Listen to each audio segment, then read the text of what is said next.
Okay. Hey, everybody. Welcome to the 909 podcast, episode 11. This week, I'm here, joined with Justin. What's up?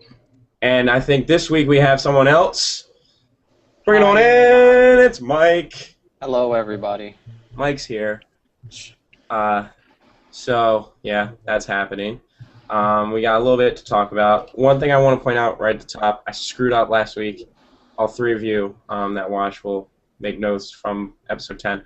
I said that Paper Towns, the book I recommended at the end of the show, was being turned into a movie. That's not true. It was a movie. It fell through. But John Green's more recent book, The Fault in Our Stars, is the one that's being turned into a movie. So, there. I'm disappointed. I was actually looking forward to that. What was your favorite part in Paper Towns? Like the middle part of it. So, anyhow, it's the three of us this week. We got quite a bit to talk about, actually. We were just going over that, so we're going to get right to it. But not before introducing what we're all drinking this week. Justin, what you got? I've got a little bit of a special treat. As nobody knows, because I don't think I really told anybody, I've been home brewing beer for like a couple months now. Actually, like 4 or 5 months. And this is a brew from the first beer I made. And it's actually an Irish red ale. But I don't have a name for it. Maybe we could call it like The Red. 909 Podcast. How about the Tim? The Tip? Tim. That works. And actually, it's like, okay, so I brewed 5 gallons of it, or a little bit like 5.5 gallons. I put 5 gallons into a keg and put it on tap, and it tasted like all right. I mean, it wasn't great because it was my first batch. Well, I put like a bottle, a 6-pack of it, and man, let me tell you, that stuff, like, it's been brewed and bottled now for like maybe not 4 months, maybe like 3 months. Oh, dude. On par. It's really good. And I have another beer that I'll probably get into later. Okay. Well, you can introduce that one when we come in. Mike, what are you drinking this evening? Well, unlike you, fine gentlemen, I don't have beer. However, I do have Bacardi, Puerto Rican rum, and I will like to mix that with a nice Coke. So I got myself a rum and Coke for tonight, gentlemen. There you go. I'm actually drinking something that I hope will be good. I haven't had it yet, but I saw it in the package store. I posted a picture online. I was out with some coworkers and we bought a growler when we were out to dinner of this stuff called Victory. This is something else. This is Victory Storm King Imperial Stout. No idea what it tastes like, but I'm about to find out. So yeah, there's another beer that next week I hope I have because I had it for the first time. It was really good. It's another summer beer. 909 Summer Beer Series. Anyway, so Victory. I forgot it. Was it Victory Imperial Stout thing? Something about a scorpion. I don't like it. You like it? No. See, last week I had a double stout. So, and being imperial, it's probably a little bit bitter, right? Yeah, so it's a stout, which is usually made with like chocolate malt or something like that. But imperial means that it probably... Did you ever have the, I know the Shock Top was having like an end of the world type of drink. It was like the Shock Top Midnight something. It was like chili chocolate beer. Oh, yeah, I have heard of that. I have not had it, though. No. Yeah. Mike, did you have any of that or no? No, I don't drink Shock Top. I feel like that's something you would drink. Anyway. So, we're going to get things started off. You said we wanted to talk sports. I want to talk about something that I actually saw as soon as I came home today. I don't know if you guys have seen it yet. The girls, the trio of sisters who ran out onto the field during the College World Series. You hear about this? Oh, and they took the pictures of themselves. Yeah, and a Vine video. Video, yeah. Yeah, that one, I was reading up on it. Apparently, the 2 older sisters who were both of age were arrested and fined. They were posting on Twitter about, they really wanted to do it, but they would only do it if people ponied up the money to pay for their fine. So, that's not a bad deal, really. Yeah, I doubt they'll ever go to a college baseball game again anyway. I mean, it's not like a game I gave a shit. I've actually, when I went back to Baltimore back in May, I went to an Orioles game and there was somebody who ran out on the field not necessarily streaking. They like were waving their shirt around, but he made it from left field to about right center before he got tackled, carried off. But Wow. we here at the 909 podcast do not condone streaking on the field. Unless you're a hot chick. We'll be okay with that. Yeah. I think we're okay with that. Anyway. So what you got going on, Justin? What did I have? So, okay, the beers off the list. Oh, this is more along the lines of media. If we were off sports, we can go back. Well, whatever. There's this new system. I don't know if I talked about this last week or not. About the TV thing. No. I guess I didn't. So it's this new system or service. It's called Aero, Aereo, and basically, you can go online and watch TV in your area. But now you're probably saying, well, a lot of people do that. Well, with this particular service, I think it's like $8 a month. I'm in a trial period right now. You have to have a credit card of that area to get the channels. And also, you can record. So this is probably mainly good for people like myself who I don't have a cable at my house. I just opted not to go with it. So, for instance, now I can watch and record like network television for $8 a month rather than spend like the 50 or 60 that it would have cost me to get regular cable. So, and the reason I know about it is because our data center in Atlanta is actually where the service is hosted. So, yeah, they told me about it, and I signed up for the beta. It's open in New York right now, and maybe like Boston, but it's coming to a lot of cities, including Atlanta. So, kind of cool. I'll let you know how cool it stayed, and like end of the month when the trial runs out. I probably won't renew it just because I don't know. It is cool. Maybe if it was like $5, but $8, I don't have $3 a month. You know what's interesting? I've noticed with a lot of these online services is that they're kind of going like that $8 a month fee. Like Netflix is $8 a month. I don't know. Does anybody know what Hulu Plus is a month? Hulu? Probably 8. Probably It's around 8. the same. And then And what's funny is Google Play Music is around the same, which that's only music, and so is Spotify. Pandora's a little bit cheaper. Here's what I don't like about Hulu Plus, and the one experience I had with it is that you still had ads, but instead of having like 5 ads at 30 seconds in length, you had 3 ads at 15-second length, which I still don't like it. I don't want to have to deal with it. That's just my personal opinion, though. I don't know about you guys. Yeah, that makes sense. If I'm paying for Netflix, I don't want to get a commercial halfway through the movie. Yeah. Oh, can you imagine? That'd be terrible. I I actually had Hulu. I have Netflix. I think we all have Netflix. I had Hulu for like a month, but yeah, that crap. First off, the programming isn't great. I mean, they have some stuff, but not the stuff I watched apparently, because everything I wanted wasn't on there. So I just torrent that shit. The shows I do watch, it's easier and cheaper, My Modern and no Family. commercials. Yeah, no commercials when you torrent. But we here at the 909 podcast do not condone torrenting any type of file. It's going to be Unless you're a hot chick. Unless you're a hot chick. So, also, one thing is to all of our Canada viewers, Happy Canada Day, July 1st. In 3 days, it'll be America Day. So, That's true. Well, I guess we're going to go back to sports real quick. Mike, you and I are going to talk for a minute here about what happened yesterday. Justin, I don't know if you'll be that interested. NHL Draft.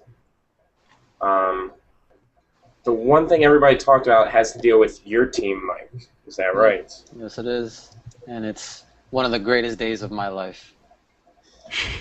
For those of you who don't know, this year the NHL Draft was held in Newark, New Jersey, home of the Devils. And Mike, what was the one thing everybody loved in Jersey yesterday?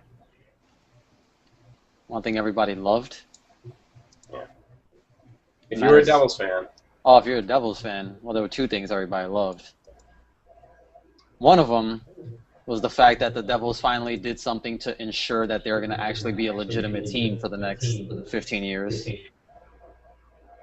And then the other one was Marty Brodeur having the luxury of announcing that the Devils were going to sign his son or draft his son for their organization, which was pretty fucking awesome. Yeah, I did see that. That was a really interesting thing to see. I didn't even know his son played hockey. Yeah, but he's apparently a subpar goalie. He's probably never ever going to make it, but the fact that he was able to get drafted to the Devils by his father, he'll never make it anywhere, but it'll probably stick with him for the rest of his life. Yeah, that was pretty cool. But yeah, in case anybody who watches hockey and for whatever reason you missed it, what ended up happening was the Devils traded their 9th overall pick for the backup goalie from Vancouver, Corey Schneider. Back up. Yeah, we should put that in air quotes because he and Luongo really wanted to this year, and it was very interesting to see that play out. I was laying down on my couch. I was getting really bored of it after 9 picks, and come back from commercial, and Gary Bettman, who's commissioner in the NHL, and nobody likes him. He's up there and he's getting booed to hell, and all of a sudden he's like, "We have a trade announcement." He gets booed even harder, and then he says, "I think you're going to want to hear this." Such a smug bastard. Oh yeah. When he got up there to introduce the draft, everybody was booing him, and he was just like, "I love your energy." But what ended up happening was he announced that they traded their pick for Corey Schneider. I really liked the move. Mike, I know I talked to you. I immediately called you because I knew you were out. I didn't think you were on here, but you were very happy with the move. I was checking Twitter. I just happened to check Twitter at that time to see if the Devils were actually drafting yet. And I literally had just refreshed and saw Devils trade 9th pick to Vancouver for goalie Corey Schneider, and that's when you called me. I'm ecstatic with the pick. Corey Schneider's 27 years old, and he's been a number 1 goalie for about a year and a half now, and he's an absolute stud. And sure, the Devils need other things, but the thing they need the most is a way to replace the 500-year-old goalie that they have right now. That was one thing. And they gave up like nothing. And of course, it was a 9th pick, a first-round pick, but they should have gotten so much more for Corey Schneider. Oh yeah, absolutely. It's a steal of the trade, in my opinion. As I'm watching the draft, one thing was that they had the TSN feed, and for those of you who aren't familiar, TSN is the Canada equivalent to ESPN. And what ended up happening was TSN had this thing where they ranked all these different picks like they do in most drafts, and what ended up happening was, they basically said they had their NHL ETA, and most of these kids said 2014 to 2015 season, but a lot of things I saw were like 2016 to 2017 season. You're not seeing these kids who were picked in the 2013 draft not coming in the NHL for possibly 3 years. So it'll be very interesting to see how it plays out. So to be able to trade a 9th overall pick for a kid that you might not see for 2 to 3 years for a goalie who will be ready to go in training camp, phenomenal. Another thing that's pretty shocking about it, I guess it's not that shocking, but it's just like I guess sort of a revelation to someone like us three at least. We're all in our mid-20s now. To see that there's people being drafted that were born in 1995 now, it's kind of the fuck are we doing with our lives? That's pretty much. There's high school kids, people that are in high school now, that are getting drafted to the NHL, and we're sitting here doing a podcast. But it is amazing, these kids aren't that old at all, and they pretty much have extremely high expectations, laid out in front of them for the rest of their lives. And I wonder how much pressure that's going to put on, a 17-year-old goalie who's, probably hasn't even got laid yet. Like number 1, 2, and 3 picks will make probably more money under their entry-level contract than we will make in a lifetime. Yeah. That's what sucks. So, and Justin, sorry to keep you out of the conversation for a little bit here. What do you want to talk about? Well, I was just going to say, at the end of the day, they're hockey players, so it's not that great. Justin might still be bitter that the Atlanta Thrashers moved back to Winnipeg. Oh, were they originally from there? Yeah. Yeah. Oh, TIL. So Anyhow, did you guys see the story about the guy that threw the mouse into that fire and the mouse ran back in his house and lit up his house? Did you hear about this? I did not hear about that. This guy. So the article, first of all, 81-year-old guy in New Mexico was cleaning out his house and he found a mouse and he wanted to get rid of it. This is a direct quote from the article. I had some leaves burning outside, so I threw it in the fire, and the mouse was on fire and ran back in the house. All right, gotta stop and just break that down. Who just has a pile of leaves burning in their backyard? Actually, that happens a lot down here. People like fire down here. Yeah, I understand. Like The fire. leaves? 81-year-old man just said, oh, "What am I doing today? Nothing. Fuck it. Let's rake up some leaves and just burn them." Serious, that's no joke. That's what people do. Like, that's the mentality. You guys need like more bars or something then. Like sports bars or like batting cages or golf courses. I don't fucking know. So basically, the mouse got pissed off, ran in, and just whole house went off. It's like a scary ass version of that movie Mousetrap. Oh, It's like the rated R version. I remember seeing that in theaters. That was Such a weird movie. terrible movie. Jesus. So yeah, moral of the story: we here at the 909 podcast do not condone throwing mice into fires to then set your house ablaze. Not even if you're a hot chick. Yeah, there has to be a limit on being hot. Yeah. Don't be cruel to animals. So that's what I got. That's all you've got? That's all I got, man. We're coming out weak tonight. I'll tell you what. You said you had a whole list of stuff. And you said you had a list of stuff that you left at work, okay? But we're not here to point fingers. No, I admitted to that, Jason. We knew that coming into this, that my list is gone. Your list is The last thing I have to talk about besides this beer that I'm about to open in a minute is this game Mike got me addicted to only like 2 days ago. Yeah, you guys can go ahead and talk about that. Are you too good to talk about it, Jason? I don't know anything about it. Oh, yeah. I have yet to play it. So try and sell me on this game right here. Let's go. Let's hear it. I'm thinking about playing the game. Why should I? Because Justin and I have it, and we've been playing it a lot. Okay. We need a third. Not yet sold on the idea. All right, well, basically, so this game is made by Mojang. As everybody in the goddamn universe knows, they made Minecraft. This is actually made by, who was it? I think Jeb is the lead developer of this one, who took over for Notch, making Minecraft. Yeah, so basically what it is, it's a collective card game, which the biggest collective card games out there are obviously, like Magic. And even though it's a collective card game, it's nothing like Magic at the same time. Cool. I just got distracted by my echo, sorry.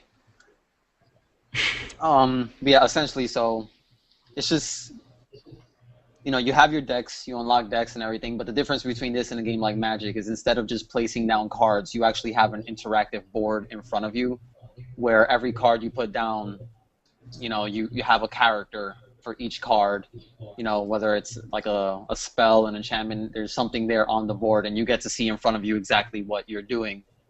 But it's just really fun. It involves a lot of strategy, a lot of, well thought out tactics and everything, because you can mix cards in ways that you probably didn't think you could when you first, start playing the game. But it's in beta right now, yeah, it is. It's like beta 0.95. Right. But yeah, there's a lot of people that actually play it, and it's actually a surprisingly addicting, and I think most of all, it's just a relaxing game. Like the day I showed Justin about this game, he actually purchased it while I was still talking about it to him, and we ended up just talking for a couple hours, and we didn't really even realize it, and we were just both sitting there playing our games, and just didn't even realize that we were actually spending a lot of time on the game. Yeah, it's like, it's don't know. It's one of those games you hear about and you're like, nah. Because when I first heard, I mean, of course, everybody who plays Minecraft heard about Scrolls that they started development on it like as soon as Minecraft got popular, really. And I think it's been out for a couple months. But anyways, I think Mike, how long did you have it for? I had it. I've had it for a couple of weeks. I think I got it like a week and a half after the beta officially released. Okay. So yeah, I've had it now for not even like a week, under a week. So, but yeah, if you're interested in it, visit scrolls.com. Check it out. Try to watch some videos on it. I mean, you gotta kind of want to play it. You can't just go into it and be like, oh, what the fuck. But you just check it out. Like Mike said, it does involve a lot of strategy. And also, I mean, it doesn't even have to. You can play against friends and stuff. I mean, I haven't yet to play a ranked match. I don't think Mike has either. But just be relaxed about it. You can trade cards. You can get like booster packs to get the rare cards. To build the perfect deck, just like Pokemon, kind of. And uh, coming out with new scrolls all the time. I think new decks coming out pretty soon. So. Yeah, I mean, it's just the very beginning of a game that's here, at least for a while. I mean, I think at any given time there's like 2,000 people playing it, which isn't a lot by any means, but it's quite a few. And it's also in beta, so you can't expect there to be too many people on.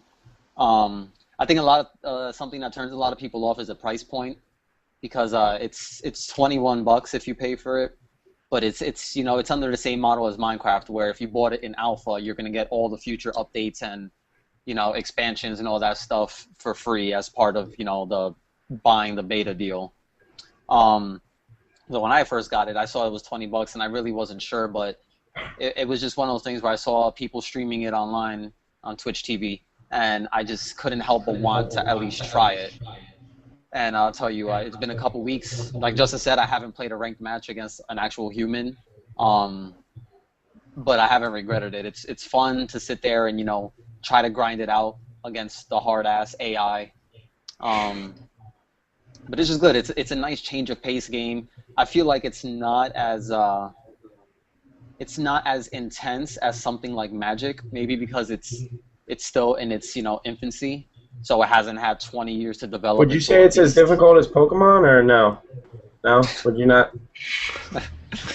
He had them handy. Yeah, he did. I'm just curious. I'll be honest. The reason I have these handy is because, I'm not even lying, friends and I, we were cleaning out my friend's place, and he found all his cards, and we started looking at them, and we're like, see if we can actually do this shit, and put together some decks. Not gonna lie, we've each put together about 1 or 2 decks, and we have played several matches. Do you know how to play?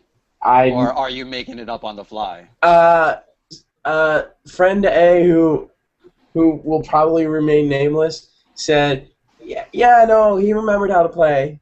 So we're also cross-referencing. The very first game we played a 1v1v1, and we had a laptop there, and we're checking can we do this? And we're Googling up the real rules, because nobody had the first edition handbook or anything like that. So the good thing about Scrolls is all that's taken care of. You don't have to think oh, is that legal, or can you even do that? I mean, it's a computer game. It prevents you from doing certain things that just say you get a card. Interacting with real people in real life, that sort of thing.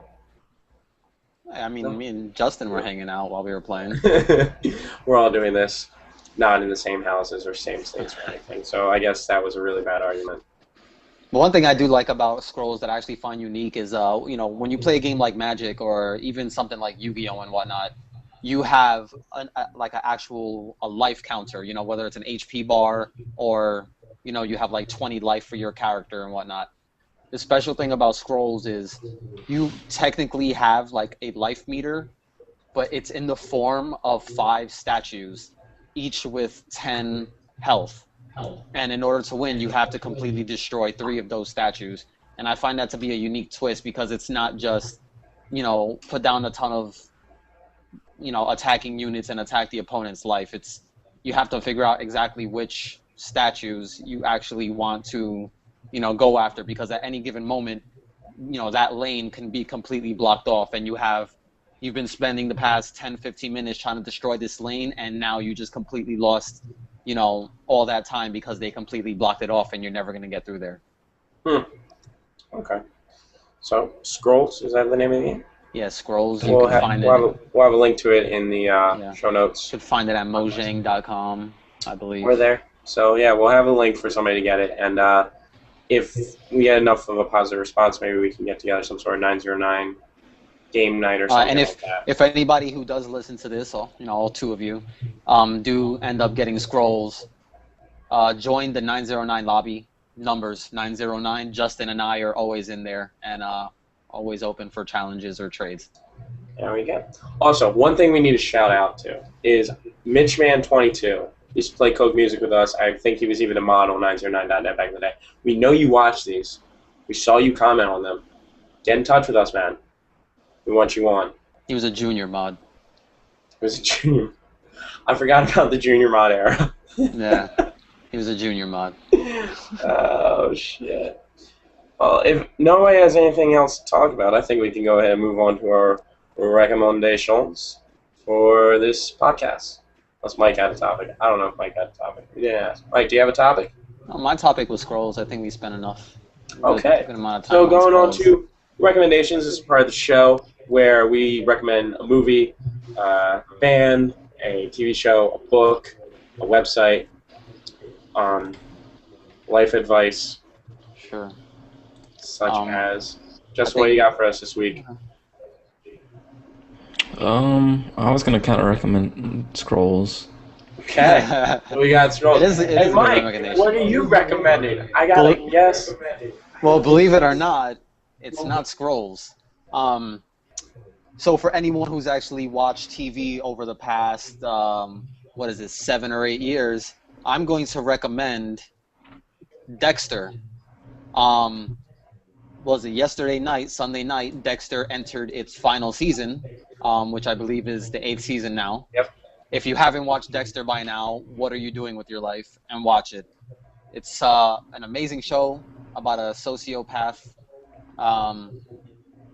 He's actually a pretty decent guy, but he murders for a living.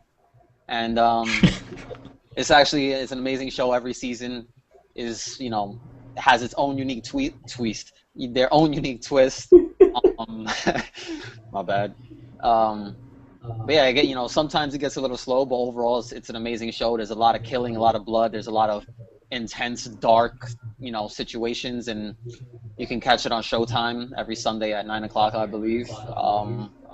I'll say absolutely, at least watch season 1. If that doesn't hook you, watch season 4. If that doesn't hook you, then you need to rethink what kind of TV shows you're into. Yeah, I will say this. I did remember that it was on last night, but I was too busy watching the Orioles sweep the Yankees last night. So, usually I would care, but not this year. I don't. I will say this: really living in don't. New England, being from Baltimore, the only time I get to watch the Orioles play are when they're on like MLB TV, ESPN, playing the Yankees or playing the Red Sox, because I get both Yes TV, which is Yankees Entertainment Sports, and NESN, which is New England Sports Network. Red Sox play on NESN, Yankees play on Yes, and the Orioles had a 3-game series against the Yankees.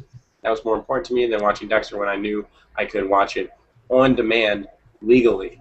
So I'm going to do that afterwards. But anyhow, my recommendation is something that I've recommended to all of you all the time. My brother got me the first season on DVD for Christmas. It's a British television show. I love it. It's called Misfits. If you haven't watched it or you haven't heard of it, check it out. It follows 5 teens doing community service to pay their debt to society because they've done wrong and been arrested for, really small petty crimes, stuff that, in America you get community service for. Except one day when they're out doing community service, big storm hits, and they all develop these powers that are somehow linked to some self-centered or, self-conscious issues they have within themselves. Phenomenal first season. I believe they just finished. They're entering their 6th season right now. So definitely check it out, Misfits. And yeah, that's it for me. So I believe that'll about wrap up the podcast this week. I am Jason. Justin. And I'm Mike. And thank you for watching. We'll see you next week, episode 12. Have a great week. Peace.